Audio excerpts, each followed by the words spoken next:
47번 시편 105편을 함께 교독하겠습니다.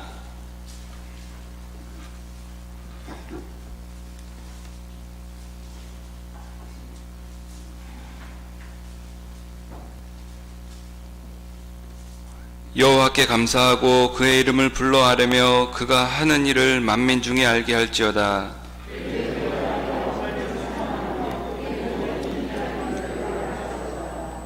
그의 거룩한 이름을 자랑하라. 여호와를 구하는 자들은 마음이 즐거울지로다.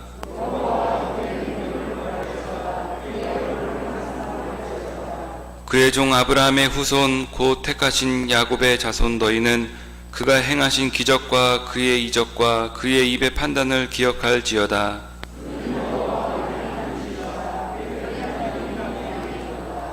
그는 그의 언약 곧 천대에 걸쳐 명령하신 말씀을 영원히 기억하셨으니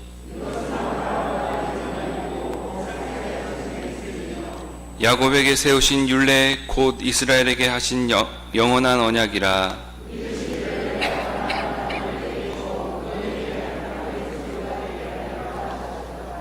아멘.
오늘도 귀한 하루를 열어주시고 우리를 눈동자처럼 지켜주시는 하나님 감사합니다. 저희들에게 맡기신 이 일을 감당하도록 지혜를 주신 하나님께 감사와 찬송과 영광을 돌립니다. 하나님의 자녀로 신분을 잃고 어둠 속을 소망 없이 헤매던 우리를 십자가의 피로 구속하셨습니다. 이제 죄 씻음 받고 하나님을 아버지라 부르며 하나님의 자녀로서 귀한 삶을 살게 해주신 주님의 은총에 다시 한번 감사를 드립니다. 순간순간 하나님의 영광을 위해 주님의 뒤를 따르는 삶을 살게 도와 주옵소서. 바로 보고 듣고 판단하여 용감하고 끈기 있게 살도록 이끄신 하나님 아버지께 무한 감사를 드립니다. 그러나 이렇게 감사를 드리면서 한편 우리의 언행심사를 생각해 봅니다. 우리가 주 하나님의 뜻에 어긋나게 생각하고 말하고 행동한 일이 아프고 부끄럽게 기억됩니다. 주님의 흘리신 보혈로 씻어 주옵소서. 오늘 이 예배를 축복하시사 요한 웨슬리 목사님이 체험했던 성령 충만을 받게 하시며 올더스 게이트의 뜨거운 성령의 불길을 저희들에게도 덧입혀 주옵소서. 하나님의 높으신 뜻과 섭리를 깨달아 주님의 말씀대로 사는 귀한 자녀가 될 수 있도록 저희 안에 맑고 정한 새 심령을 주시옵소서.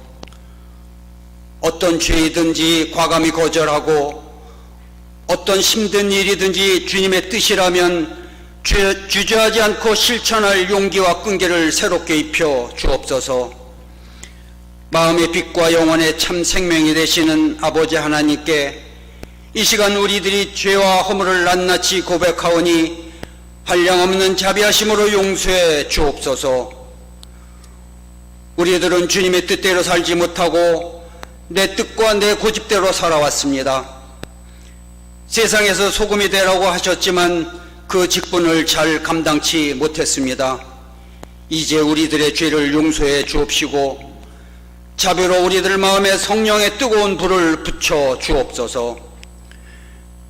과거의 실수에 지나치게 얽매이거나 괴로워하지 않게 하시고 세상 속의 욕심 때문에 주님을 떠나는 일이 없게 하여 주옵소서. 과거의 잘못을 내 안에 품고 그냥 지나는 일이 없게 하시고 어제의 죄가 오늘의 삶과 내일의 생활의 오점이 되지 않도록 지켜 주옵소서. 오직 주님만 바라보며 살게 하시고 새로운 다짐을 하게 하셔서 진정한 그리스도인의 삶으로 변화되는 귀한 믿음을 허락해 주옵소서. 하나님, 늘 함께 하심을 믿습니다. 우리가 보는 것으로 판단치 않고 듣는 것으로 정죄치 않게 하옵소서. 우리로 하여금 아버지의 충분한 사랑과 위로의 응답을 받을 만한 자격과 인격을 갖출 수 있도록 준비시켜 주옵소서.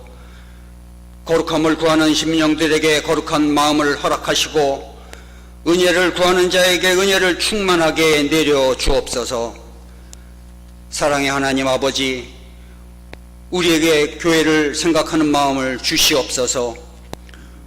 우리 집에 귀한 것이 없어도 주님 전에 있게 하시고 내 집보다는 하나님의 전을 먼저 생각하는 복된 상동인들이 되게 하옵소서. 주님의 교회를 진리로 채워주시고 평화와 사랑과 부흥이 가득하게 하시옵소서. 서로 다른 생각으로 교회를 섬긴다 할지라도 우리 상동의 성도들은 하나님의 귀한 전전에서 서로 이해하고 감싸주며 생활할 수 있도록 주관하옵소서. 세우신 기관마다 귀한 사역의 복을 내려주시어 주님의 뜻을 펼치며 귀한 열매를 풍성히 거두는 기관들이 되게 하옵소서.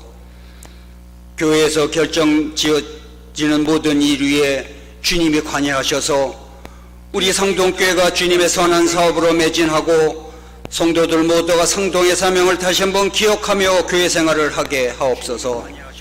그리하여 나를 안아주셨던 주님의 따뜻함과 하나님의 충만한 은혜를 느끼는 시간이 되게 하시고 우리가 늘 소망하는 천국의 기쁨을 이 상동교회에서 맛보도록 하시옵소서. 거룩하신 주님, 지금 지구촌 구석구석에는 전 인류가 코로나19로 두려움과 공포와 불안에 쌓여 고통과 염려로 신음하고 있습니다. 이때 우리로 하여금 하나님의 선한 청지기의 삶으로 돌이키게 하옵소서. 모든 인류가 주님의 창조하신 한 사람의 가치를 잊지 않게 하시고 하루빨리 병돌아오는 지구촌을 공포와 불안에서 회복시켜 주옵소서. 하나님께 지혜를 구하오니 도와주시옵소서. 우리 안에 도사리고 있는 이기심을 내려놓게 하시고 인간이 추구하는 탐심을 포기하게 하셔서 하나님께서 뜻하신 바가 이 땅에서 이루어지기를 원합니다. 오늘도 담임 목사님께서 귀한 말씀을 증거하실 때 큰 은혜가 넘치는 시간이 되게 하시고 주신 말씀으로 험난한 이 세상을 살 동안 쉽게 넘어지지 않고 믿음의 뿌리가 더욱 굳건해지도록 역사하옵소서. 호산나 찬양대 찬양을 허망하여 주시며 교회 곳곳에서 봉사하는 손길들도 기억하셔서 복내어 주실 줄 믿고 우리를 주에서 구원하여 주신 예수 그리스도의 이름으로 간절히 기도드립니다. 아멘.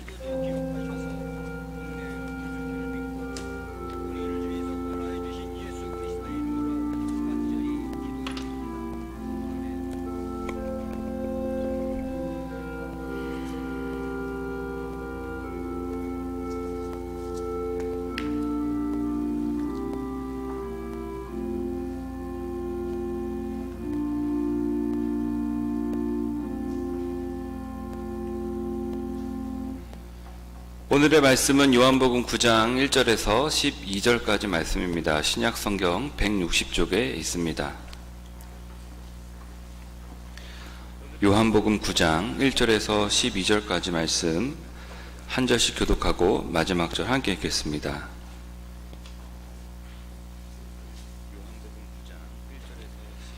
요한복음 9장 1절에서 12절까지 말씀입니다.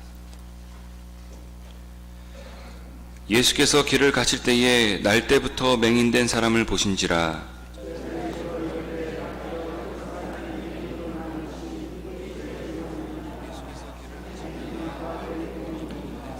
예수께서 대답하시되 이 사람이나 그 부모의 죄로 인한 것이 아니라 그에게서 하나님이 하시는 일을 나타내고자 하심이라.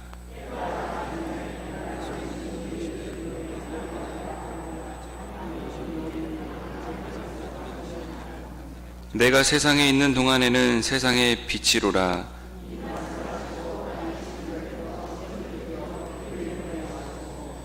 이르시되 실로암 못에 가서 씻으라 하시니 실로암은 번역하면 보냄을 받았다는 뜻이라. 이에 가서 씻고 밝은 눈으로 왔더라.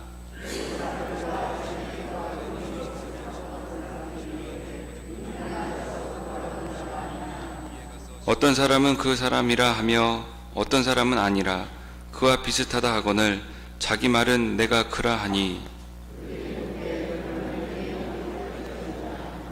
대답하되 예수라 하는 그 사람이 진흙을 이겨 내 눈에 바르고 나더러 실로암에 가서 씻으라 하기에 가서 씻었더니 보게 되었노라. 그들이 이르되 그가 어디 있느냐 이르되 알지 못하노라 하니라. 아멘.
아멘. 지금 담임 목사님께서 하나님은 어떻게 그 하시는 일을 나타내는가라는 제목으로 주님의 말씀 전해 주시겠습니다. 우리 호산나 선거대 찬양 감사합니다. 주님의 이름으로 승리하는 우리 저와 여러분 됐으면 좋겠습니다. 네, 우리 기도하겠습니다. 하나님 아버지, 나면서부터 소경된 심정입니다.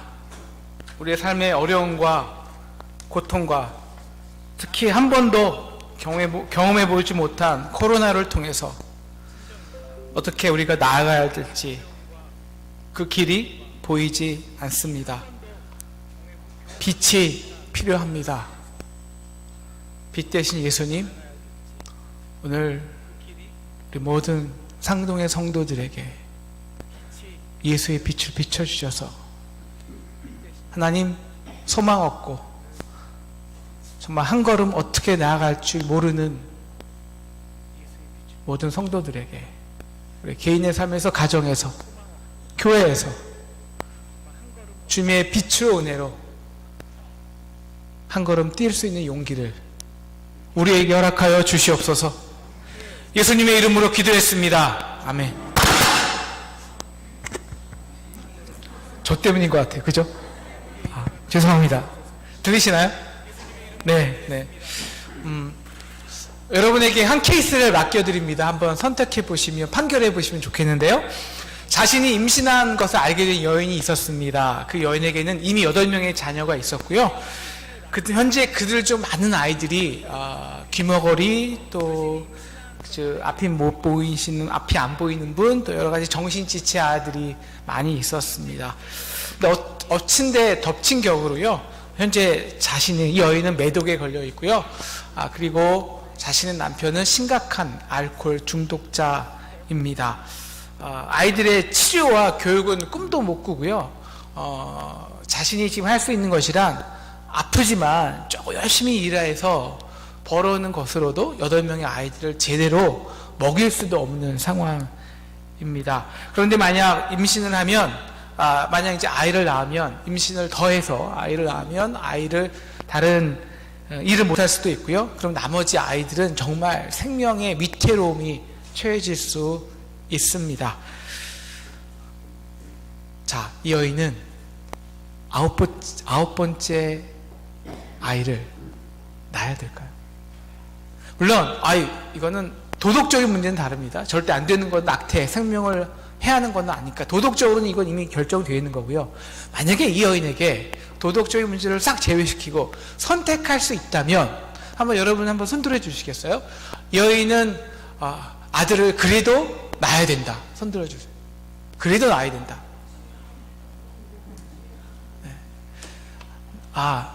나머지 8명을 위해서 낳으면 안 된다. 일부도 비슷했어요. 아마 심정적으로 우리가 도덕적인 문제가 껴서 그렇지, 도덕적인 문제를 우리가 싹 제외시킬 수 있다면 아마 대부분의 사람들은 낳지 말아야 된다 생각할 것입니다. 여러분이 이 생각에 동의하신다면 여러분들은 방금 운명을 작곡한 베토벤을 죽이셨습니다. 베토벤의 어머니의 선택이었습니다.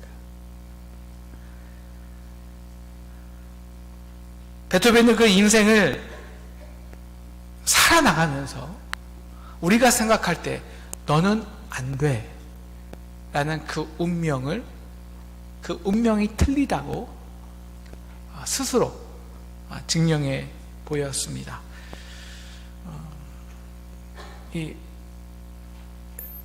차라리 안 태어났다면 이란 운명적 조건적 생각이 얼마나 무의미한 것인지 증명이 나갔습니다. 여러분, 우리가 베토벤 보러 야 너 태어나지 마, 그게 나아 라고 한 그 선택한 기준이 무엇일까요? 기준이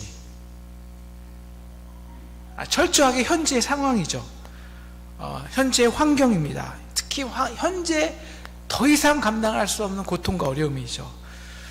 물론 그리고 그 선택의 원인으로 우리 남편 때문이야 라고 남 탓을 할 수 있을 것입니다. 근데 베토벤이 그 의사는 한 80% 이 아이는 장애를 가지고 태어날 확률이 있습니다 라고 말했겠지만 베토벤이 100% 확률이 있는 건 아니잖아요. 장애자로. 앞일을 누구도 장담할 순 없습니다. 그렇지만 우리 대부분은 이미 현재의 조건 상황만으로 미래를 결정한다는 것이죠. 베토벤의 케이스는 이것이 얼마나 잘못됐는지를 우리에게 가르쳐주고 있습니다. 이제 오늘 말씀이 바로 이 질문인데요. 운명주의죠. 오늘 유대인의 제자들이 이렇게 묻습니다. 날 때부터 소경된 자가 있었어요. 날 때부터 소경되었다는 것은 날 가망성이 없다는 것입니다. 볼 가망성이. 그런데 선생님, 이 소경이 소경으로 난 것이 네 잘못입니까?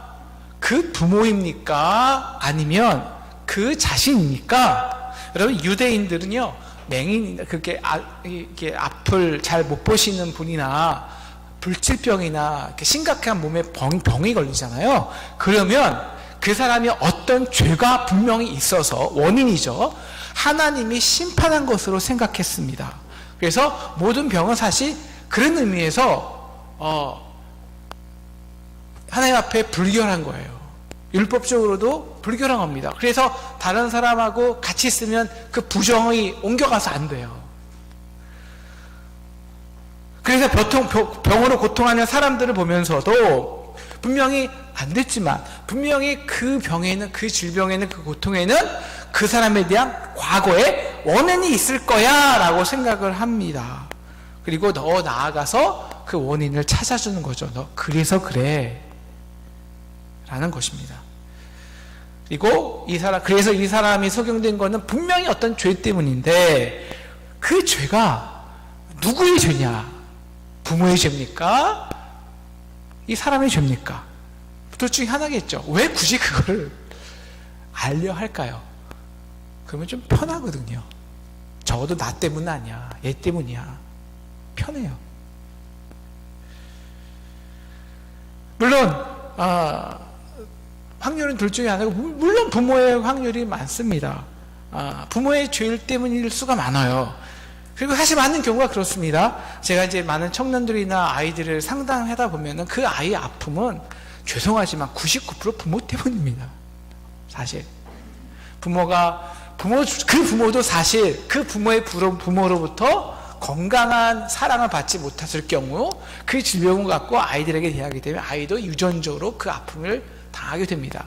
그래서 아이랑 우리 자녀들이랑 부모가 사랑한 것을 그대로 사랑하고, 그래서 부모가 실패한 것을 그대로 실패하는 이 유전적인 삶을 살게 될 수밖에 없는데요. 그래서 제가 이제 4차 산업의 혁명에서 가장 중요한 아이들이 성공한 삶을 사는 가장 중요한 기준이 아이들의 마음 근력인데, 그 마음 근력을 가장 해치는 것이 부모의 희생입니다. 부모의 희생. 어떤 희생이냐면 내가 너를 위해서 이렇게 희생했는데 그것도 안 해? 라는 것이죠. 이것이 아이들을 굉장한 질병을 갖게 합니다. 물론 본인이 죄의 경우도 있죠. 우리가 건강 관리를 잘 못해서 무리한 욕심을 내서 선택을 잘못해서 우리 질병이나 나쁜 이 현재 고난에 처할 수도 있습니다. 그리고 이것이 개인의 병뿐만 아니라 우리 어느 사회에도, 우리 가정에도, 사회에도, 우리 직장 내에서도, 우리 한국 사회에서도, 우리 교회 안에서도 이러한 나면서부터 못 보는, 그러니까 다시 말하면 해결할 수 없는 문제가, 질병이 있습니다. 우리나라에도 지역 구도가 있고요.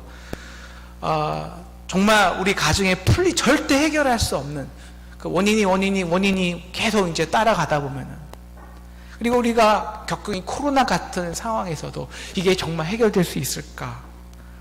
라는 불치병, 사회적 병폐가 분명히 우리 안에는 있습니다. 그리고 그걸 보면서 우리가 바라보는 심정은 바로 이런 거예요. 맹인입니다. 어떻게 가야 되지? 어디로 가야 되지? 뭐부터 해야 되지? 길이 보이지가 않습니다. 그럴 때 우리는 뭘 하게 되냐? 이거 왜 그런 거야? 라는 생각을 하게 되죠. 물론 그 이유는 인간이 죄 때문입니다. 이건 맞아요. 죄 때문이에요. 근데 그 죄가 사실 누구의 죄라고 하긴 참 애매합니다. 모든 성경적인 죄의 개념은 이거예요. 우리가 우리에게 죄진 자를 사하여 준 것 같이. 우리는 그럼 편하잖아요. 쟤 때문이야, 저 사람 때문이야 라면 우리가 싹 빠지니까 우리는 심정적으로 현재의 상황에서 유지하기는 편하네요. 그런데 결코 성경은 그런 죄는 없다는 겁니다. 여러분, 부모 때문입니까? 그럼 부모도 그렇게 취급당했기 때문이에요. 그 부모한테. 우리의 죄 때문입니다. 우리가 우리에게 죄진 자를 사하여 준 것 같이. 그런데 사람들은 편하고 싶거든요. 현재 상황을. 그러기 위해서 굳이 누구 때문인데, 부모입니까? 자신입니까? 라고 말하는 거죠. 그래야 그나마 이 복잡하고 어려운 현실 속에서도 그나마 살아갈 수 있는 조그만한 힘이 있기 때문입니다. 이 제자들의 질문에는요, 현재 우리의 그 사람들의 어려운 문제를 우리는 어떻게 인식하는지를 보여줍니다. 어쨌든 우리가 힘든 그 맹인에 보이지 않는 그 힘든 문제에는 과거의 원인이 있다는 겁니다. 그 원인들을 찾아내는 거예요. 그래서 현재의 상황과 연결시켜서 바로 그 사람 때문에 과거에 그래서 지금 이랬잖아 라고 설명을 하는 거예요. 그래서 내 부모만 안 만났어도, 내가 고등학교 때 그 선생만 안 만났어도, 제가 말씀드렸나요? 중학교 때 저 선생이 딱 20등까지 잘라서 제가 21등 했거든요. 20등까지 잘라서 1등부터 20등까지는 아이들을 이름 불러줬어요. 그리고 21등부터 저부터 모든 아이들을 쓰레기라고 불렀습니다. 쓰레기.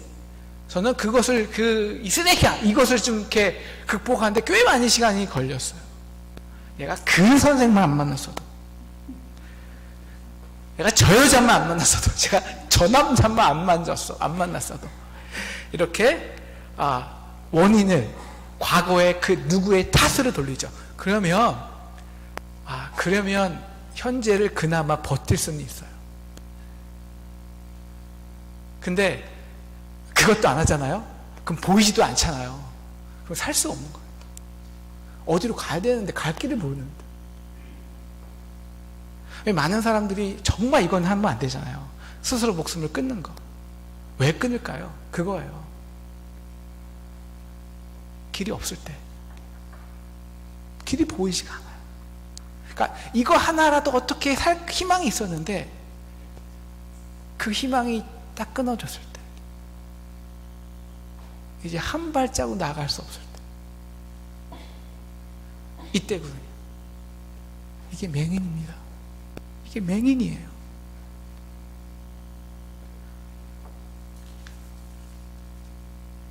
네, 약간은 버틸 수 있어요. 그렇게 과거로 해석해서. 이런 방식으로 과거와 현재를 설명할 수는 있습니다. 그런데 이 방식으로 절대로 할 수 없는 것이 있어요. 뭘까요? 결코 현재의 문제를 해결할 수는 없습니다. 해결할 수는 없어요. 맹인으로 남아 사는 거예요.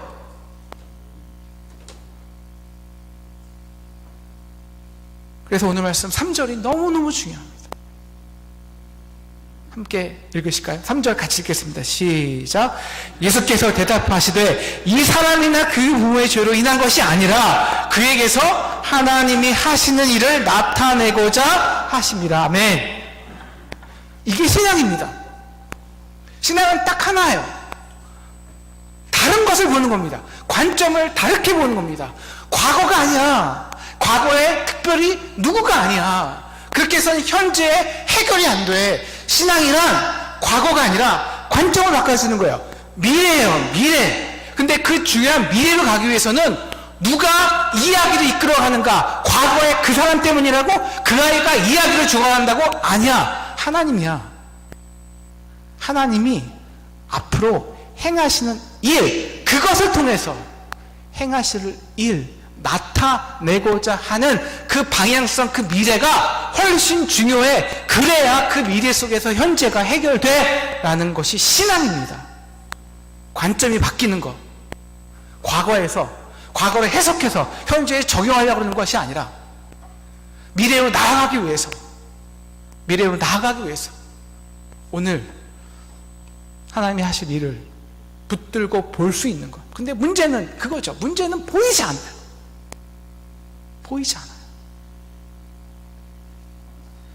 맹인입니다. 나면서부터 본 적이 없습니다.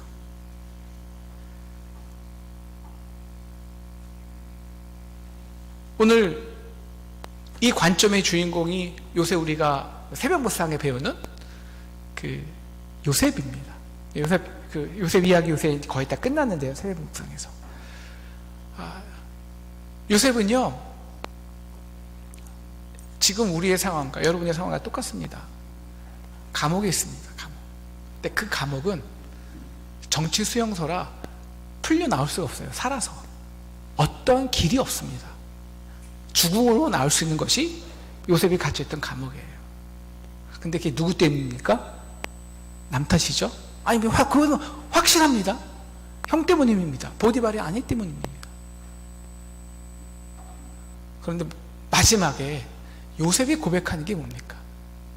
그거 과거에 너희가 한 일 아니야. 아니, 그럴 수 있어. 인간 다 죄인이기 때문에. 근데 그게 그렇게 중요하지 않아. 당신들이 나를 팔았다고 한탄하지 마십시오.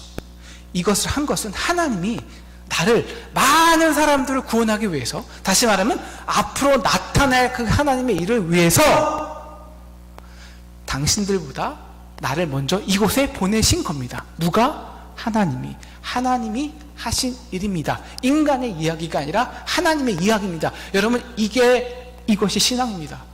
인간의 이야기를 끝나고 현재로 해석하고 끝나고 남 탓하고 끝나는 게 아니라 어떻게 하면 이것을 하나님이 이야기, 하나님이 주관해서 하나님 풀고 나시가 하겠는가? 이것을 기대할 수 있는 것. 이게 신앙이죠. 우리가 관점을 저와 여러분이 바꾸기를 기도하기를 축원합니다. 여러분의 인생에 있어서 삶에서 보이지 않는 문제가 있습니까? 해결되지 않는 것이 있어요? 우리는 인간입니다. 해석해야 살아요. 그래야 현재를 버틸 수 있습니다. 그래서 항상 과거에서 내가 그 사람 때문에 그 문제만 아니었어도 그렇게 버티며 살아갑니다. 아니요. 관점을 바꾸시기를 축원합니다. 저와 여러분. 그래서 이거 앞으로 하나님이 할 거야. 하나님이 하시는 거야. 오늘 우리의 고난과 그 미래를 위해서, 하나님이 하시는 위해서 오늘 우리의 고난과 아픔과 죽음이 있는 것입니다. 바로 그 일을 위해서, 하나님이 하실 그 일을 위해서 오늘 우리의 감옥이 있고 우리의 죽음이 있고 우리의 현실이 있는 것이죠. 그래야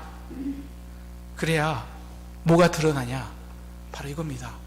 하나님이 하시는 일이 나타내고자 함이라. 이거 진짜 하나님이 하셨네. 현재 맹인이잖아요. 어떤 방법으로도 해결될 수 없잖아요. 고통스럽죠.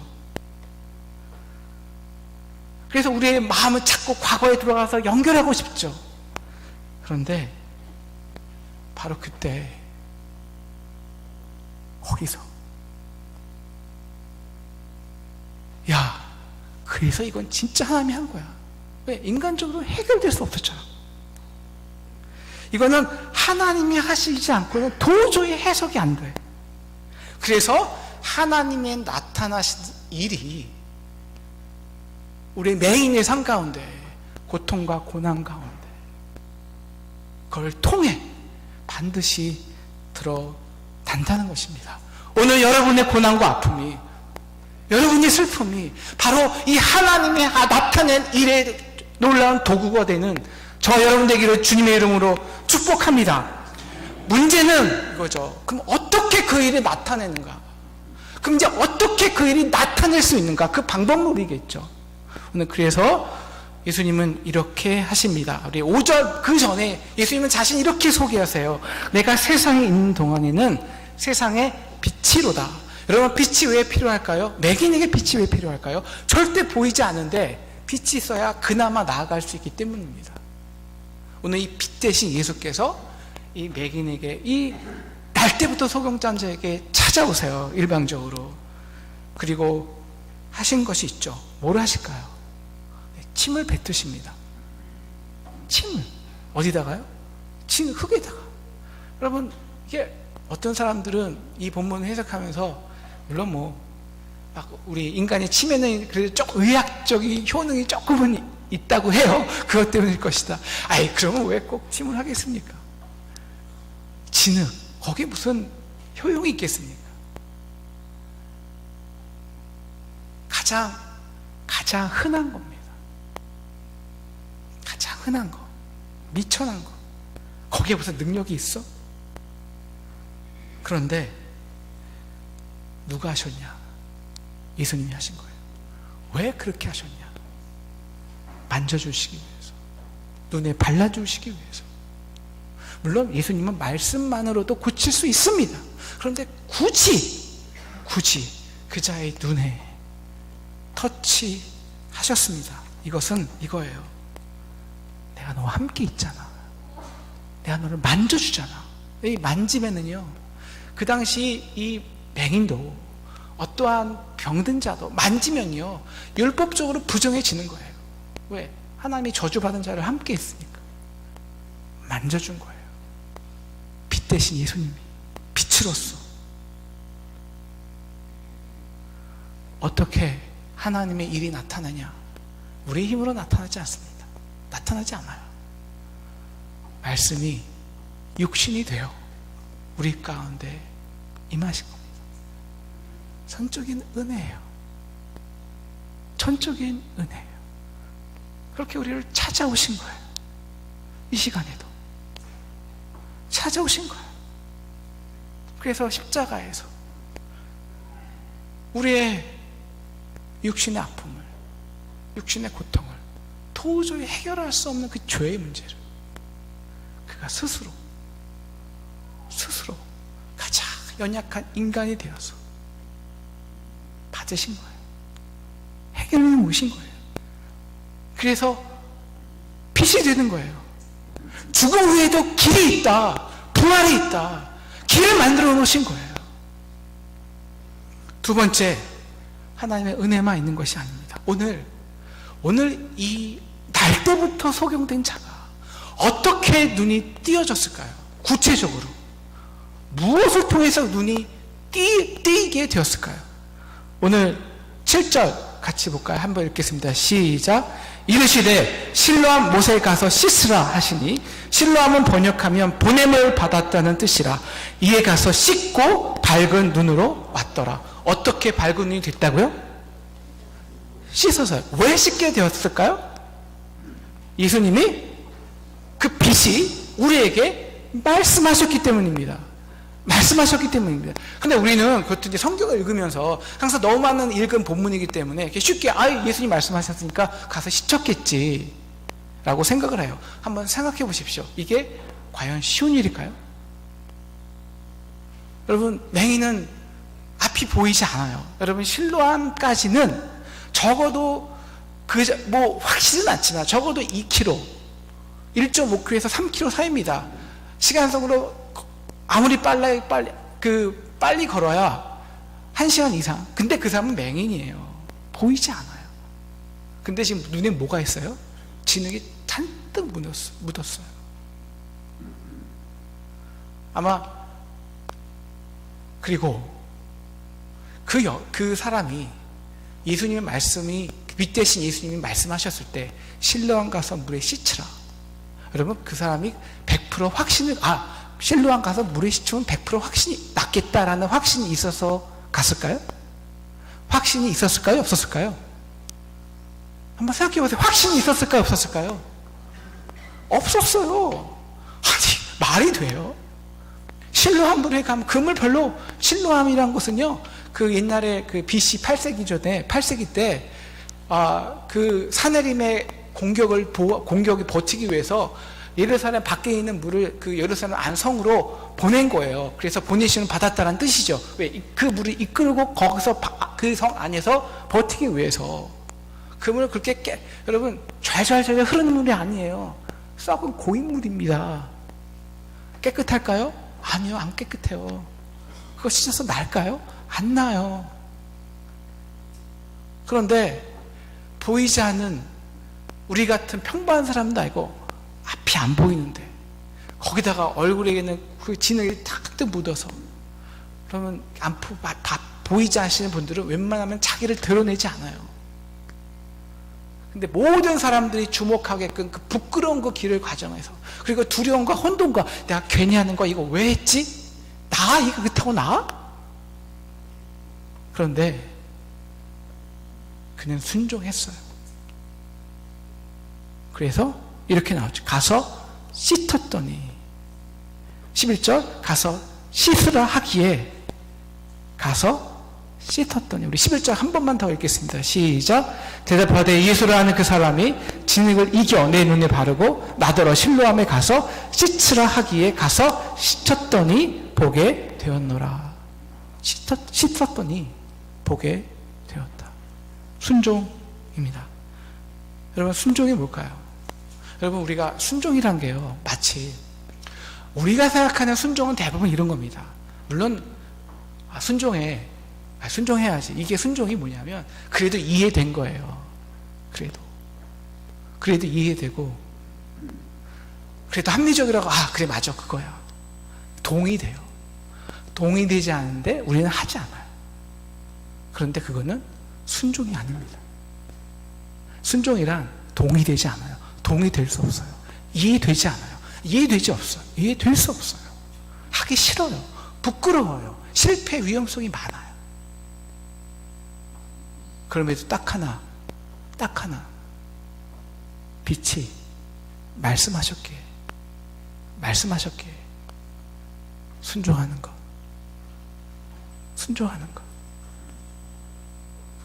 그것이 순종입니다. 그 순종을 통해서 하나님의 일이 나타나는 거예요. 하나님의 일이 나타납니다. 다시 말하면 우리는 볼 수 없어요. 보이지 않아요. 갈 길을 몰라요. 맹이니까요. 그럼에도 불구하고 우리가 예수를 만났을 때, 빛 대신 예수가 왔을 때, 그리고 그분이 우리에게 말씀했을 때 우리는 보지 못하지만 그분은 보니까, 빛이니까 그 빛 대신 그분의 말씀에 순종했을 때 비로소 우리의 이성이라는 그 틀, 우리의 경험이라는 그 틀, 우리의 죄라는 그 틀을 벗어버리고 그 뒤에 있는 하나님의 일이, 물론 다 보이지 않아요. 조금 그저 한 걸음만 갈 정도는, 두 걸음만 갈 정도는 보인다는 거예요. 순종할 정도는 보입니다. 그리고 순종할 때 비로소 이거 안 보이는데, 이거 절대 해결될 수 없는데, 이건 불가능한 것인데, 이거 진짜 하나님이 하셨다, 진짜 하나님이 일어나셨다, 진짜 하나님이 역사하셨다, 하나님의 일이 나타내게 될 줄 믿습니다. 말씀을 정리하려고 합니다. 우리는 지금 여러분의 개인적으로, 교회적으로, 제 개인의 삶을 다 모르지만 맹인된 심정입니다. 저도 그래요. 우리 현안이 있잖아요. 상동교회 현안의 문제에 대해서 제가 많이 언급하기 싫지만 제 진정한 마음의 심정은 맹인된 심정입니다. 보이지 않아요. 보이지 않습니다. 제가 오늘 말씀을 묵상하기 전에는 조금 지난 일주일가 마음이 어두웠어요. 왜냐하면 보이지 않으니까요. 근데 하나가 됐을 때 가야 되잖아요. 근데 보이지 않는데 어떻게 하나가 돼요? 그렇죠. 보이지 않으면 각각의 생각이 다르기 때문에 하나가 될 수 없어요. 근데 이거는 하나가 되지 않고는 도대체 해결할 수도 없는 문제거든요. 여러분, 우리가 선택하는 건 5%예요. 구역회를 통해서 이제 선택하는 건 5%뿐이 안 돼요. 나머지 95%는 어떻게 그 선택을 함께 나가느냐, 실행력과 거기에 문제입니다. 진짜 문제는. 근데 보이지 않으니까 다 모르잖아요. 좀 아무렇지까지는 않았지만 참 어려웠는데요. 제가 오늘 말씀을 묵상하면서 정말 가슴에서 희망이 확 이렇게 올라오는 거예요. 제가 오늘 얼굴이 좀 밝지 않습니까? 좀 확 이렇게 올라가는 느낌이 있어요. 이거 하나님이 하실 일이구나. 그래서 어렵구나. 그래서 당연히 보이지 않는구나. 그래서 성도님들이 혼돈스럽구나. 왜 보이지 않으니까. 왜? 날 때부터 맥인데 문제니까. 인간의 힘으로는 해결할 수 없는 문제니까. 그래서 이거는 반드시 하나님이 그 일을 나타내실 일이구나. 내 관점을 미래, 과거에서, 과거의 사람에서 하나님으로 돌릴 수 있는 저와 여러분 되시면 좋겠습니다. 네, 물론 과거에서 반성하고 우리가 과거를 배워야 돼요. 하지만 우리가 계속 과거에 누구로 탓하거나 과거의 문제로 지금 현실을 계속 해석하고 설명해서는 설명은 될 수 있겠다만 우리는 편하겠다만 절대로 해결되지는 않습니다. 물론 배워야 되지만 기도하기는 우리 안에 우리가 정말 날 때부터 소경이라는 심정을 가지고요. 이게 겸손함이잖아요. 여러분, 이 진짜 예수는 이 고난 속에서 만나게 됩니다. 환난과 고통 속에서. 진짜 신앙은요. 여러분 생각해 보세요. 내가 다 보여요. 물론 다 보이지 않겠지만 그래도 이렇게 하고 이렇게 사람 연락하고 이 사람하고 연결해서 이렇게 하면 이게 문제가 해결되겠다. 이 보이는 거거든요. 보이면 예수님 만날까요? 우리 인간이? 아니요. 그거부터 해요. 우리 인간은 다 그거부터 해요. 그 모든 것이 안 될 때, 방법이 없을 때, 그저 우리는 겸손히 진짜 빛 되신 예수님을 인정하고 바라보는 거예요. 고통 속에 예수를 만나고 빛을 보고 그 빛을 통해서 우리는 현재의 일이 미래의 하나님의 일로 되는 놀라운 은혜와 축복을 경험하는 겁니다. 기도하기는 우리의 관점을 이제 여기서 과거를 설명하려 하지 말고 이미 우리 고난 가운데 오신 예수가 찾아오셔서 그 침을 뱉으시고 지는 걸 이겨 우리에게 발라주시는 그 은혜를 말씀과 기도로 체험하는 저와 여러분 되었으면 좋겠습니다. 그래야 갈 수 있죠. 그래야 순종할 수 있죠. 여러분, 순종은 어떻게 합니까? 아무것도 없이 듣는 게 없는데 어떻게 순종을 해요? 들어야 됩니다. 말씀이 찾아오신 말씀을 실로암 못에 가서 씻으라. 물론 그 자체 이해 안 되지만 들어야 됩니다. 그래서 저희가 말씀 묵상하면서 하나님이 저에게 주신 마음이 있어요. 야, 너희가 이걸 기도 없이 하려고 그래? 보이지도 못하면서? 제가 회개했어요. 그래서 정말 기도하는 시간이 필요하다. 온 성도가. 그래서 우리 김기준 형님과 영성국하고 얘기해서요.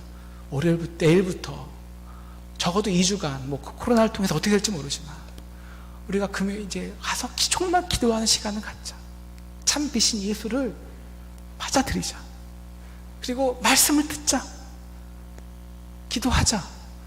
그래서 내일부터 우리 2주간 우리 7시에 모여서 우리 맹인된 우리의 심정 속에 예수의 참빛을 보는 말씀을 듣고 기도하는 시간을 가지려 합니다. 여러분 동참해 주시고요. 함께 기도해 주시고요. 참여해 주세요. 그리고 가능한 한 끼라도 2주 동안 금식해 주시면서 기도해 주세요. 그리고 우리가 말씀을 들을 때 하나거든요. 다 안 보입니다. 그래도 지금 우리가 선택할 것은 한 발이에요. 한 발 선택하는 거예요. 그리고 나서 또 벌어지고 또 대응하는 거예요. 어디다 한 발을 믿음으로 순종해야 되는지 함께 말씀을 듣고요. 그렇게 믿음으로 나아가서 정말 우리가 상동에서 저는 진짜 1년도 안 있었지만 여러분 20년, 30년, 50년 있었잖아요. 과거의 일로 끝나는 게 아니라 하나님이 이래서 그랬구나. 하나님이 이래서 우리를 힘들게 하셨고 하나님이 이래서 이 일을 나타내기 위해서 우리를 어렵게 하셨고 하나님의 일이 나타나는 그 일을 목도하는 저와 여러분 되기를 주님의 이름으로 축원합니다. 기도하겠습니다.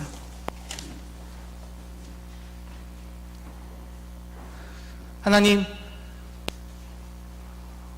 우리 가정과 개인의 문제 속에서 우리 개인 그리고 우리 상동의 현안 속에서 맹인된 심정입니다.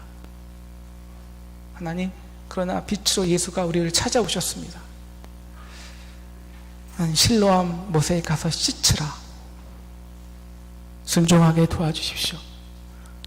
순종하기 위해서 말씀 듣게 하시고 기도하게 하시고 그 빛을 진정으로 그 빛을 영접하게 하셔서 우리가 기껏 과거의 문제를 설명하고 그렇게 끝내는 저희가 아니라 종국에는 반드시 이를 통해서 하나님의 일이 나타내는 그 영광을 함께 체험하고 누리는 저희에게 도와주시옵소서. 예수님의 이름으로 기도했습니다. 오늘 말씀 가지고 우리 같이 찬양하겠습니다.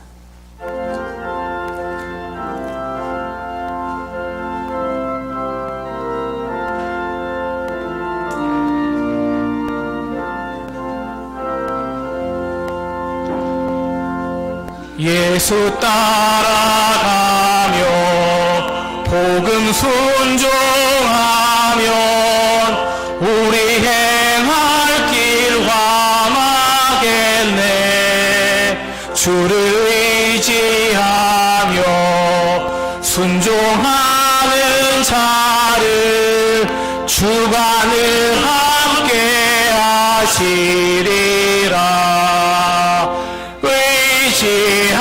의지하고 순종하는 길은 예수 안에 즐겁고 복된 길이로다.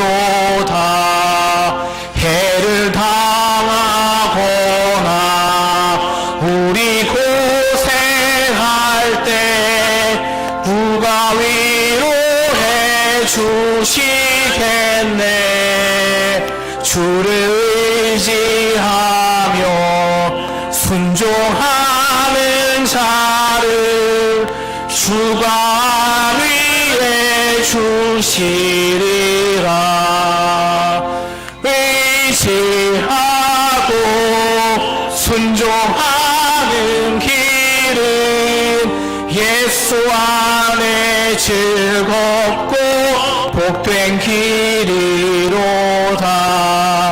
남의 짐을 지고 슬픔 위로하면 주가 상급을 주시겠네. 주를 의지하며 순종하는 자를 항상 복 내려 주시리라. 의지하고 순종하는 길은 예수 안에 즐겁고 복된 길이로다. 우리 받을 것을 주께 다 드리면 우리 기쁨이 넘치겠네.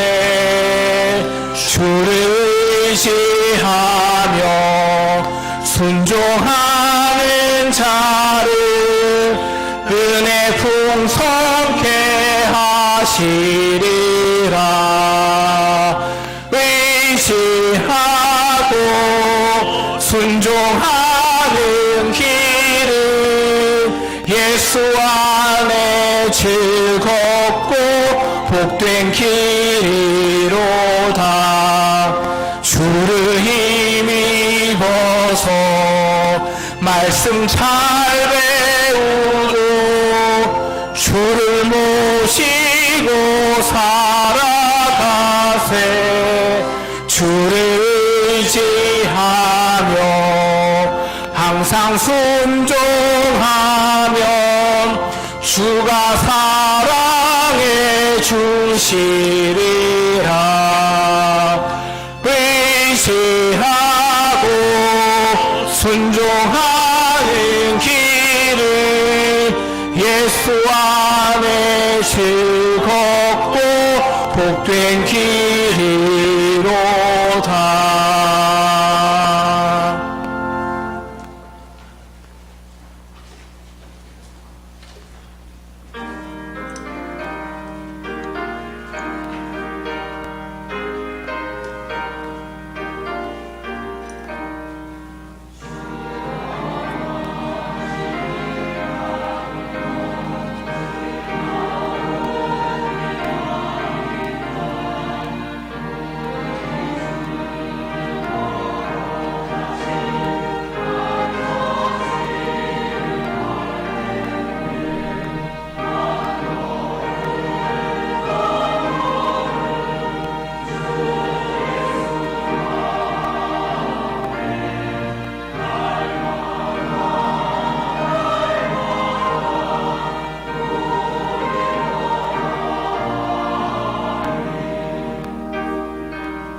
하나님, 아무것도 없는 자였습니다. 그러나 보냄을 받은 자로 실로암 못에 씻어서 통회한 자가 되었습니다. 하나님, 이 귀한 11조를 우리의 헌신을, 구제를 선교로 하나님께 드립니다. 하나님, 이 헌물 받아주셔서 아버지, 정말 없는 자들에게, 어디로 가야 될지 모르는 그 자들에게 하나님의 예수님의 빛으로 사용되게 도와주시옵소서.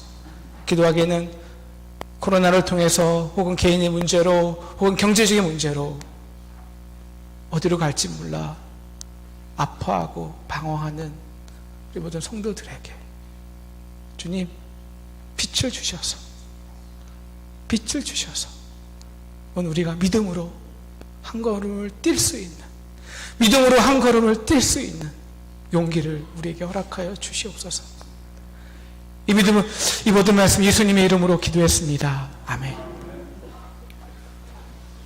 교회 소식을 말씀드리겠습니다. 목사님께서 말씀하신 것처럼 내일부터 저녁 7시에 7층 소예배실에서 교회를 위한 기도회가 시작이 됩니다. 마음이 함께 감동이 되시는 분들께서는 한 끼 금식하면서 2주 동안 저녁 시간에 7시에 기도회 많이 참여해 주시고 또 동참해 주시기를 원합니다. 오늘 주일 오전 예배를 드리고 또 주중에는 금요 기도회가 있습니다. 코로나 이후에는 오후 예배와 또 교회 식당, 수요 예배, 목요 사랑 나눔 속회 예배가 진행될 예정입니다. 여성교회 간담회가 2부 예배 직후에 7층 소예배실에서 있습니다. 대상은 각 여성교회 모든 회원분들이십니다. 임원만 참여하시는 것이 아니고 모든 여성교회 회원분들이십니다. 특별히 구역 회원분들께서는 꼭 참여해 주시기 바랍니다. 그리고 시모 장로님께서도 다 참여해 주시기 바랍니다. 남성교회 간담회가 5월 31일 2부 예배 직후에 7층 소예배실에서 있습니다. 임시구역회가 6월 7일 2부 예배 직후에 있을 예정입니다. 추가로 예배 시간에 카톡 소리가 나지 않도록 아멘 소리가 날 수 있도록 벨소리를 바꿔주시면 좋을 것 같습니다. 네, 나머지 강구는 주보를 참조해 주시고 우리 옆사람과 함께 이 시간 인사하겠습니다. 일어나겠습니다.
믿는 자에게 능치 못할 무슨 일이 있을까. 걸어가세 믿음 위에 서서 나가세 나가세 의심 버리고